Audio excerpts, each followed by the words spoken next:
आजकालची मुलं बघा बदलण्यात एक्सपर्ट आहेत.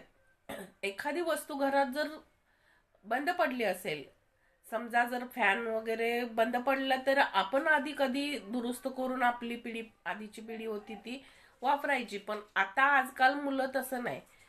ते बंद पडले ना, ते आडगळीत टाका आणि दुसरं, किंवा रद्दी म्हणून ते भंगारात घाला आणि दुसरं नवीन घेऊन या. तसंच नात्याचं पण आहे. आधीची लोक नाती जपण्यात खूप एक्सपर्ट होती. पण आजकाल नाती म्हणजे काय जरी जरा जरी खटकलं तर सोडून देतात. नको आपल्याला, सोडून द्यायचं. पण आधीच्या लोकांचं तसं नव्हतं.